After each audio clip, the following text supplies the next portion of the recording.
General Bajwa اور فیض حمید اور ثاقب نثار اور جسٹس کھوسہ کے خلاف میں نے بات کرنی ہے، مجھے نہ روکا جائے۔ کسی نے ان کو ادارے کے طور پہ نہیں روکا، مگر کچھ جنرل باجوہ کے دوستوں نے ان کو کہا کہ آپ ایسا مت کریں، اگر آپ ایسا کریں گے ہو سکتا ہے آپ کے ساتھ وہی سلوک کیا جائے جو جنرل مشرف کے ٹائم پہ کیا تھا۔ مگر میاں صاحب اس کے اوپر ایڈامنٹ تھے، انہوں نے کہا نہیں، میں نے یہ بات کرنی ہے، کیونکہ انہوں نے ملک کے جو ہے نا نقصان پہنچا ہے، انہوں نے جو ملک کے پرائم منسٹر کو ہٹایا اور اس کے بعد سے معیشت جو ہے نا وہ ڈی ریل ہوتی گئی، اور جس طرح سے انہوں نے 2018 کے اندر ایک عمران خان صاحب کو انسٹال کیا تھا تو وہ ناقابل برداشت ہے، اور اس لیے ان کا احتساب ضروری ہے۔ تو اس لیے مجھے لگتا ہے کہ اگر وہ واپس آ رہے ہیں تو ان کی باتیں مان لی گئی ہیں، کیونکہ بہت سارے حلقے ہیں وہ سمجھتے ہیں کہ اس ملک کے اندر جو ہے نا معیشت اتنی زیادہ خراب ہے تو اس کو میاں نواز شریف ٹھیک کر سکتے ہیں۔ ان کے انٹرنیشنل تعلقات بہت اچھے ہیں، سعودی عرب کے ساتھ، یو اے ای کے ساتھ، ٹرکی کے ساتھ، ملیشیا کے ساتھ اور چائنا کے ساتھ، اور ان کے ایون جو انگلینڈ کے ساتھ بڑے اچھے مراسم ہیں، یورپ کے کچھ کنٹریز ہیں ان کے ساتھ مراسم اچھے ہیں، امریکہ سے مراسم اچھے ہیں،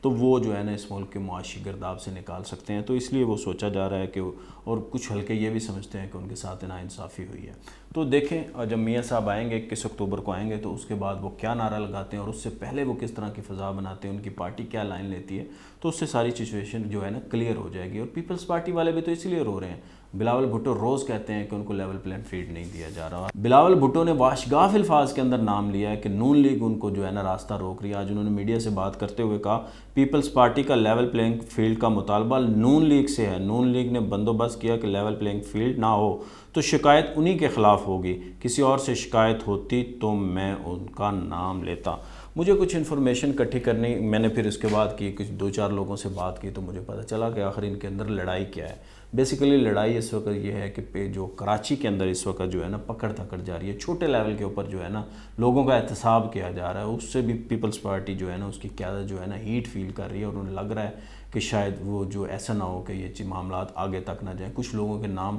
ای سی ایل کے اندر ڈالے گئے ہیں، ان کو روکا گیا ہے وہ تاکہ وہ باہر نہ جا سکیں۔ اور سندھ کے اندر جو ان کی دوسری شکایت یہ ہے کہ سندھ کے اندر ترقیاتی کام اس طرح سے نہیں ہو رہے جس طرح پنجاب کے اندر ہو رہے ہیں، کے پی کے اندر ہو رہے ہیں۔ وہ چاہتے ہیں کہ سندھ کے اندر، کراچی کے اندر جو ترقیاتی کام ہے وہ بھی جاری رکھے جائیں، مگر چونکہ یہاں پہ جو گورنمنٹ کام کر رہی تھی وہ پچھلے 8-9 ماہ سے کر رہی ہے اور وہاں پہ بالکل ابھی نئی گورنمنٹ آئی ہے، تو اس لیے سچویشن یہاں پہ جو ترقیاتی کام ہے وہ جاری ہیں، کام ہو رہے ہیں، مگر سندھ میں نہیں ہو رہے۔ تو ان کا دوسرا مطالبہ بھی ہے، وہ سمجھتے ہیں کہ یہ جو اس وقت انٹرم گورنمنٹ ہے اس کے اندر نون لیگ کے جو ہے نا سے زیادہ ہے، جو پرائم منسٹر کی پارٹی ہے، باپ پارٹی، وہ چونکہ نون لیگ کی اتحادی تھی، اور دیگر جو لوگ ہیں، کچھ منسٹرز ہیں جو نون لیگ کی جو ہے ان کو نہ پشت بنائی اصل ہے، وہ اس لیے سمجھتے ہیں یہ سارا۔ اور تیسرا پیپلز سندھ کے اندر جو ہے کراچی کے اندر چھان بین کی جا رہی ہے، نیچے کے لیول کے اوپر چھان بین ہو رہی ہے کہ سندھ میں جو کرپشن ہوتی رہی ہے پچھلے 8-10 سالوں کے اندر، 15 سالوں کے اندر، وہ کون کرتا رہا ہے، قبضے ہوئے ہیں وہ کون کرتا رہا ہے، سمگلنگ ہے جو وہاں پہ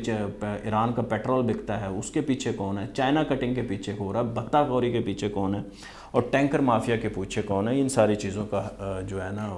دیکھا جا رہا ہے۔ اور پیپلز پارٹی کو ایک اور گلہ بھی ہے، پیپلز پارٹی پنجاب میں سیٹ ایڈجسٹمنٹ چاہتی تھی نون لیگ سے، وہ چاہتے تھے کہ 25 سے 30 لوگوں کو ان کو سیٹ ایڈجسٹ کی جائے، جو بڑے بڑے لوگ ہیں، قمر زمان قاہرہ ہیں، راجہ پرویز اشرف ہیں، گیلانی صاحب ہیں، ان کے بچے ہیں، اور دیگر لوگ، مخدوم احمد محمود صاحب تو وہ خیر اپنی سیٹ خود بھی نکال سکتے ہیں، چودھری منظور صاحب ہیں، ندیم افضل چان ہیں، تو ان کو جو ہے نا یہاں پہ، اور مزید انہوں نے 25 سے 30 لوگوں کی سیٹیں مانگی تھی، مگر نون لیگ نے انکار کر دیا، انہوں نے کہا ہم سیٹ ایڈجسٹمنٹ نہیں کریں گے، ان کا اس چیز کا بھی گلہ ہے۔ اور جو